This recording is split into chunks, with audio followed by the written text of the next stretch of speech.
నమస్తే. ఇన్నాళ్ళు నన్ను సపోర్ట్ చేస్తూ, ఎంకరేజ్ చేస్తూ మీ ప్రేమని నాకు అందిస్తున్న ప్రతి ఒక్కరికి కృతజ్ఞతలు.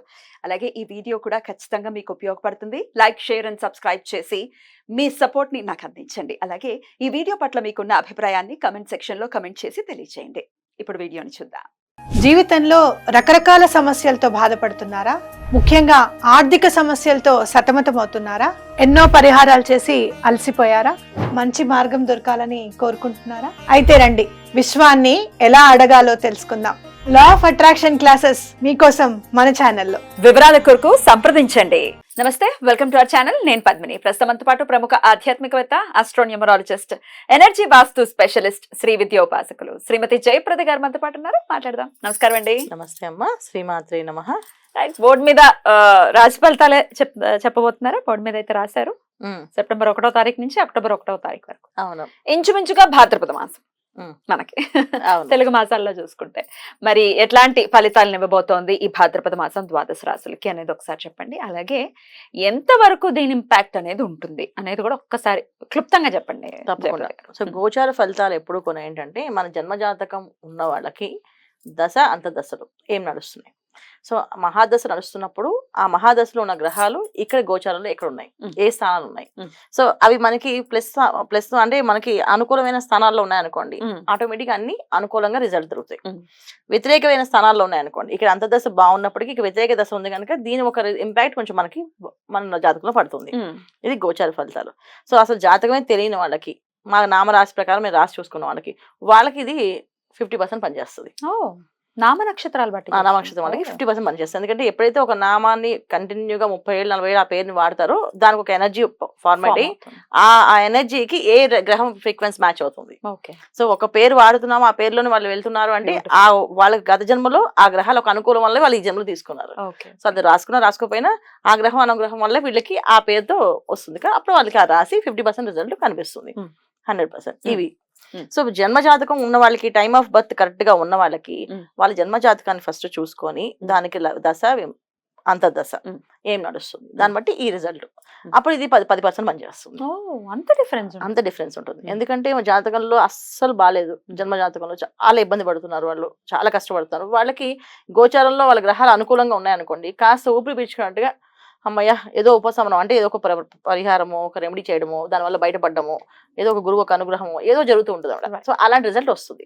ఇది గోచార ఫలితాలు. సో గోచారంలో మనకి మీనరాశిలో రాహు, వృషభంలో గురువు, తర్వాత సో మా కన్యా రాశిలో కేతువు, కుంభరాశిలో శని భగవాన్ వక్రించున్నాడు. ఇది వర్ష గ్రహాలు. సో ఈ సంవత్సరం వరకు మారవి, ఇవన్నీ అలాగే ఉంటాయి. సో మాస ఫలితాలు మనం ఎందుకు చెప్పుకుంటాం అంటే, రవి, కుజుడు, శుక్రుడు, బుధుడు ఈ 4 గ్రహాలు ప్రతి మాసం మారుతుంటాయి. సో ఇవి మెయిన్ ఇంపాక్ట్ ఇవ్వకపోయినప్పటికీ కూడా ఇంపాక్ట్ వీళ్ళతోటి. ఎందుకంటే వీళ్ళు మెయిన్ గ్రహాలు ఏంటంటే ఈ గురువు ప్లస్ శని భగవాన్ పెద్ద పెద్ద దశలు. కాకపోతే ఏంటంటే చిన్న చిన్న పనులు కావాలంటే మనం పెద్ద సీఎం దగ్గరికి వెళ్ళాం కదా. సో అలాంటి పనులు చేయడానికి వీళ్ళు మనకి ఉపయోగపడతారు. అంటే ఏంటి అంటే మనకు చిన్న ఉద్యోగంలో ప్రమోషన్లు కానీ, మన ఇంట్లో చిన్న ఆనందం కానీ, ఇలాంటివన్నీ కావాలంటే బుధుడు ఎక్కడ ఉన్నాడు, శుక్రుడు ఎక్కడ ఉన్నాడు, కుజుడు ఎక్కడ ఉన్నాడు చూసుకుంటే ఆటోమేటిక్ గా చిన్న చిన్న పనుల్లో మనం లీడర్షిప్ క్వాలిటీస్ కావాలి, లేదా అధికారులతో మాట్లాడాలి, రవి ఎక్కడ ఉన్నాడు, ఆ రవి మనకి ఎలా యోగిస్తాడు, అది మాస ఫలితాలు. ఇవి మనం చెప్పేది. అందుకే మాస ఫలితాలు. ఇక దిన ఫలితాలు అంటే చంద్రుడిని బేస్ చేసుకుని చంద్రుడు ఏ రాశిలో ఉంటే అది. దిన ఫలితాలు అనేది అంత పెద్ద రిజల్ట్ ఉంటుంది, కానీ మాస ఫలితాలు రిజల్ట్ ఉంటుంది ఖచ్చితంగా. ఎందుకంటే రవి, బుధుడు, శుక్రుడు చూడడానికి చిన్న గ్రహాలు అయినప్పటికీ కూడా బాగా పనిచేస్తుంది. ఇంపాక్ట్ చాలా ఎక్కువగా ఉంటుంది. నెలలు కదండి, నెల రోజులు అదే 15 రోజులకి రవి మారుతుంది. మేషరాశి వారికి ఎలా ఉండబోతుందండి ఈ సెప్టెంబర్ మాసం? మేషరాశి వాళ్ళకి ఈ మాసం చాలా బాగుంటుంది, చాలా అనుకూలంగా ఉంటుంది. కోర్టు విషయాల్లో కానీ, చాలా రోజుల నుంచి కోర్టులో ఒక కేసు పెండింగ్ పడిపోయి ఆస్తుల గొడవల వల్ల కానీ, లేదా ఆస్తి గొడవల్లో ఉన్న కేసులు కానీ, ల్యాండ్ సంబంధించిన గొడవలు కానీ, ల్యాండ్ సంబంధించిన లిటిగేషన్స్ ఉన్న పేపర్లు కానీ, ఇవన్నీ కూడా రిలీజ్ అయ్యే అవకాశం ఈ మాసంలో వీళ్ళకి ఎక్కువగా ఉంది. సో ఆర్థికంగా చాలా బాగుంది, ఆరోగ్యంగా బాగుంది, తర్వాత అధికారంగా బాగుంది వీళ్ళకి ఈ మాసంలో.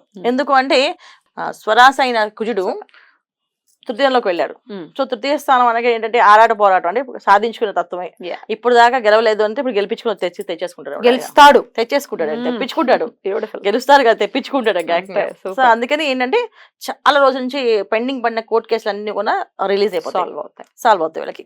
తర్వాత రెండోది ఏంటంటే రియల్ ఎస్టేట్ వ్యాపారుల వాళ్ళకి చాలా బాగుంటాయి. Mm. ల్యాండ్ లిక్విడేషన్ డాక్యుమెంట్స్ అన్ని రిలీజ్ అవ్వట్లేదంటే అవి కూడా రిలీజ్ అవుతాయి వాళ్ళకి. Mm. సో చాలా వ్యవహారాలు బాగుంటాయి. అధికారంగా బాగుంటుంది అంటే చాలా మందికి ఎన్నో రోజుల నుంచి ప్రమోషన్ వస్తుంది, ఒక పెద్ద ప్రమోషన్ వస్తుంది, పెద్ద అధికారంలోకి వెళ్తాం అనుకునే వాళ్ళకు ఈ మాసంలో అవకాశం ఉంది. ఎందుకంటే రవి ఆయన సింహరాశిలో ఉన్నాడు, Mm. అధికారాన్ని ఇచ్చి తిరుగుతాడు. Mm. సో ఖచ్చితంగా ఆ రిజల్ట్ కూడా బాగుంటుంది వాళ్ళకి. ఇంకా ఏంటి ఆరోగ్య విషయంలోకి వస్తే ఆరోగ్యం చాలా బాగుంటుంది, ఇబ్బంది ఏం లేదు. ఎందుకంటే శుక్ర కేతువులు కలిసి ఉన్నారు. Mm. సో వైద్యకారకుడైన శుక్రుడే ఆయన కేతుతో కలిసి ఉన్నారు కనుక ఖచ్చితంగా డిఫరెంట్ రిజల్ట్ అనేది Mm. అనారోగ్య సమస్య అయితే రాదు, Mm. ఆరోగ్య సమస్య కూడా రాదు, చాలా బాగుంటుంది. Mm. సో అధికంగా ఆరోగ్యంగా అధికారంగా బాగున్న మాసం ఏదైనా ఉందంటే వీళ్ళకి ఇది ఒక్కటే. Mm. ఈ మాసంలో వీళ్ళకి అన్ని అనుకూలమే, Mm. ఏది వ్యతిరేకత లేదు, Mm. అన్ని బాగున్నాయి. Mm.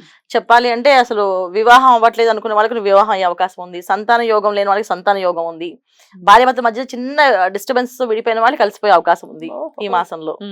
తో కలిపేస్తారు. తర్వాత పిల్లల విషయంలో చాలా మంచి మంచి గుడ్ న్యూస్ వినే అవకాశం ఎక్కువగా ఉంది. వాళ్ళకి మంచి ఉద్యోగాలు రావచ్చు, వాళ్ళకి వివాహాలు సెటిల్ అవ్వచ్చు, లేకపోతే వాళ్ళ విదేశాల్లోకి వెళ్ళి అవకాశం ఉంది. ఇవన్నీ కూడా ఈ మేషరాశి వాళ్ళకి అనుకూలంగా ఈ మాసం బ్రహ్మాండంగా జరుగుతుంది. ఎందుకంటే ఒక కుజుడు మారడం వల్ల. సో మేషరాశి వాళ్ళకి మొదటి నుంచి బాగుంది ఈ సంవత్సరం. కాకపోతే ఏంటంటే శని భగవాన్ మన దాకా వక్రించకున్నప్పుడు శని భగవాన్తో కొంచెం ఇబ్బందులు ఉన్నా, ఇప్పుడు శని భగవాన్ వక్రించి ఉన్నాడు. సో దానివల్ల ఇంకా బ్రహ్మాండంగా యోగిస్తుంది. తర్వాత కుజుడు ఎప్పుడైతే తృతీయ స్థానంలోకి వెళ్ళాడో అది ఆటోమేటిక్గా అన్ని పనులు లాక్కొని అదంతా అంతే, లాక్కోవడం, ఆక్రమించడం, ఇవ్వడమే, ఇవ్వాల్సిందే అనే ఖచ్చితంగా అగ్రెసివ్ ప్లానెట్ అంతే. సో అన్ని ప్లానెట్స్ కంటే ఎక్కువ ప్లానెట్ అంటే కుజుడు. సో మామూలుగా మేషరాశి వాళ్ళు జనరల్ గానే అగ్రెసివ్, దాంతో ఇంకా ఎక్కువ. తర్వాత ఇక్కడ రవి ప్లస్ శుక్రుడు వీళ్ళిద్దరు కూడా ఏంటంటే ఎనర్జీస్ వీళ్ళకి అన్ని అనుకూలంగా, అంటే విందులు, వినోదాలు, తీర్థయాత్రలు, క్షేత్రాల దర్శనాలు, తర్వాత వీళ్ళు ఇంకేమైనా కొత్త ఫర్నిచర్స్, కొత్త ఇల్లు కొనుక్కోవాలని, అంటే ఇల్లు మంచిగా అందంగా కట్టాలి అనుకునే ఆలోచన రావడం. అంటే కొత్త ఇల్లు అందరూ కొనుక్కుంటారు మామూలుగా, కొత్త ఇల్లుగా కొత్తగా వీళ్ళు కట్టాలని ఆర్కిటెక్ట్ అంటే డిజైన్ చేసుకోవడం కానీ ఇవన్నీ కూడా ప్లానింగ్స్ ఈ మేషరాశి వాళ్ళకి పుష్కలంగా ఈ మాసం అన్ని విధాలు అసలు బాగుందని చెప్పాలి. చాలా ఆనందదాయకంగా గడిచేటటువంటి ఒక మాసం వీళ్ళది బ్రహ్మాండంగా. కాకపోతే ఏంటంటే వీళ్ళు చేయాల్సిన పరిహారం ఏంటంటే నోరు అదుపులో పెట్టుకోవాలి ఖచ్చితంగా. పరిహారం కూడా ఉందా? ఖచ్చితంగా. సో ఎంత స్పీడ్ గా మాటలు వస్తాయంటే వీళ్ళకి అన్ని జరిగిపోతాయని చెప్పేసి అన్ని స్పీడ్గా వెళ్తుంటాయి. బ్లెస్సింగ్స్ కావాల్సిందే, బ్లెస్సింగ్స్ తక్కువ అయిపోతాయి. ఎందుకంటే స్పీడ్ గా అన్ని అయిపోతే కొంచెం అహంకారం అనేది ఆటోమేటిక్ మన బాడీలో వచ్చేసి నేను చెప్తే అయిపోతుంది అంతే, నేను చెప్తే అది జరుగుతుంది అంతే అని అనుకోవడం అనేది కొంచెం కొంత అహంకారం వస్తుంది, కొంచెం మాట తోలనం అవుతుంది. అలాంటప్పుడు ఇబ్బంది పడతారు. సో నోరు ఖచ్చితంగా అదుపులో పెట్టుకుంటే బ్రహ్మాండంగా ఉంటుంది. రైట్, అంతే కదా. అన్ని బాగున్నాయి, మన ఇష్టం వచ్చినట్టు మాట్లాడతా అంటే ఎవరు ఊరుకునే పరిస్థితి ఉండదు. ఖచ్చితంగా నెక్స్ట్ మంత్ వస్తుంది కదా, ఆ ఇంపాక్ట్ ఇబ్బంది పడతాం, కుజుడు నీచబడతాడు, ఇంపాక్ట్ అప్పుడు వస్తుంది. అమ్మ బాబాయ్, జాగ్రత్తగా ఉండడం, మాట చాలా ఆధీనంగా మాట్లాడుకోవడం అనేది చాలా ఇంపార్టెంట్. మేషరాశి వాళ్ళకి కొంచెం మాటలు స్పీడ్ గానే ఉంటాయి. ఏదో మాట టపటప అంటుంటా, ఆ టపటప అనేది వాళ్ళు తగ్గించాలి ఈ మాసంలో, తగ్గించాలి. దైవారాధన విషయం బానే ఉంది, అయినప్పటికీ బాగుంటే చేసుకోకూడదు ఏమిటి, చేసుకోవాలి. ఖచ్చితంగా దైవారాధన ఉండాలి నాన్న. ఎప్పుడు కూడా దైవాన్ని వదిలేసి ఎప్పుడు వెళ్ళకూడదు. ఖచ్చితంగా దైవారాధన చేయాలి, గణపతి ఆరాధన చేసుకోవాలి వీళ్ళు. చాలా అద్భుతంగా వివరించారండి. ఇక నెక్స్ట్ ఎపిసోడ్ లో వృషభ రాశి గురించి తెలుసుకుందాం. థ్యాంక్ యూ అండి. నమస్తే. నమస్తే అమ్మా. శ్రీమాత్రే నమః.